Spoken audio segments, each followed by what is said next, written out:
चौथा बाब, बीज बोने वाले की तमसील। वो फिर झील के किनारे तालीम देने लगा और उसके पास ऐसी बड़ी भीड़ जमा हो गई कि वो झील में एक कश्ती में जा बैठा और सारी भीड़ खुश्की पर झील के किनारे रही।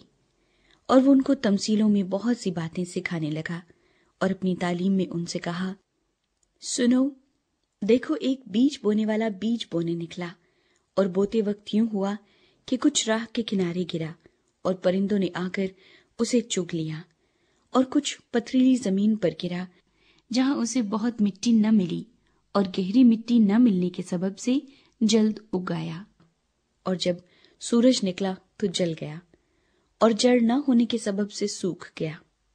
और कुछ झाड़ियों में गिरा और झाड़ियों ने बढ़कर उसे दबा लिया और वो फल न लाया। और कुछ अच्छी जमीन पर गिरा और वो उगा और बढ़कर फला, और कोई 30 गुना, कोई 60 गुना, कोई 100 गुना फल लाया। फिर उसने कहा, जिसके सुनने के कान हो वो सुन ले। तमासील का मकसद। जब वो अकेला रह गया तो उसके साथियों ने उन 12 समेत उससे इन तमसीलों की बाबत पूछा। उसने उनसे कहा कि तुमको खुदा की बादशाही का भेद दिया गया है, मगर उनके लिए जो बाहर हैं सब बातें तमसीलों में होती हैं, ताकि वो देखते हुए देखें और मालूम न करें, और सुनते हुए सुने और ना समझें, ऐसा न हो कि वो रुजू लाएं और मुआफी पाएं। बीज बोने वाले की तमसील का मतलब। फिर उसने उनसे कहा, क्या तुम ये तमसील नहीं समझे? फिर सब तमसीलों को क्यों कर समझोगे? बोने वाला कलाम बोता है।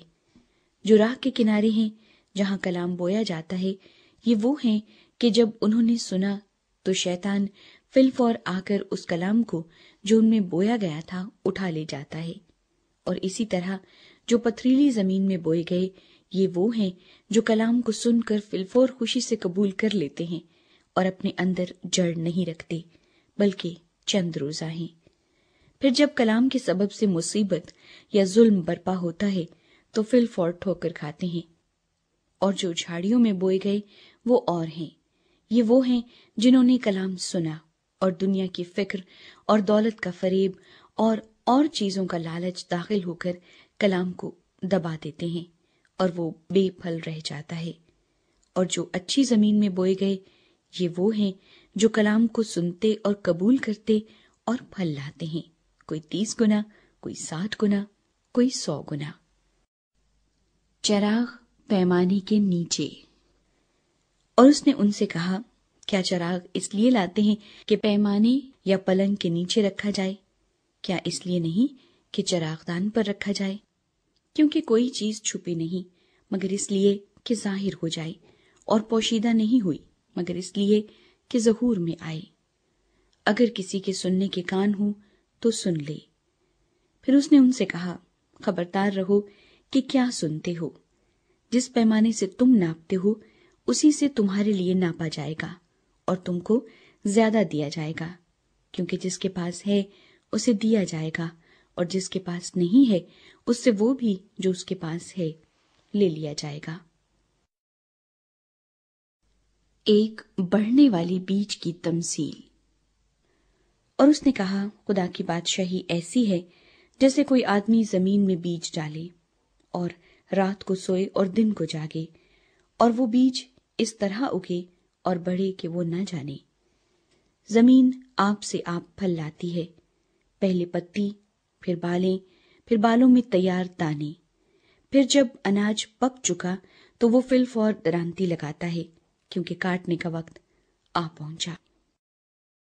राई के बीज की तमसील। फिर उसने कहा कि हम खुदा की बादशाही को किससे तशबीह दें और किस तमसील में उसे बयान करें। वो राई के दाने की मानंद है कि जब जमीन में बोया जाता है तो जमीन के सब बीजों से छोटा होता है, मगर जब बो दिया गया तो उगकर सब तरकारियों से बड़ा हो जाता है और ऐसी बड़ी डालियां निकालता है कि हवा के परिंदे उसके साया में बसेरा कर सकते हैं। और वो उनको इस किस्म की बहुत सी तमसीलें दे देकर उनकी समझ के मुताबिक कलाम सुनाता था اور بے تمثیل ان سے کچھ نہ کہتا تھا، لیکن خلوت میں اپنے خاص شاگردوں سے سب باتوں کے معنی بیان کرتا تھا۔ طوفان کو تھمانا۔ اسی دن جب شام ہوئی تو اس نے ان سے کہا، آؤ پار چلیں، اور وہ بھیڑ کو چھوڑ کر اسے جس حال میں وہ تھا کشتی پر ساتھ لے چلے، اور اس کے ساتھ اور کشتیاں بھی تھیں۔ تب بڑی آندھی چلی اور لہریں کشتی پر یہاں تک آئیں کہ کشتی پانی سے بھری جاتی تھی، اور وہ خود پیچھے کی طرف گدی پر سو رہا تھا۔ بس انہوں نے اسے جگا کر کہا، اے استاد، کیا تجھے فکر نہیں کہ ہم ہلاک ہوئے جاتے ہیں؟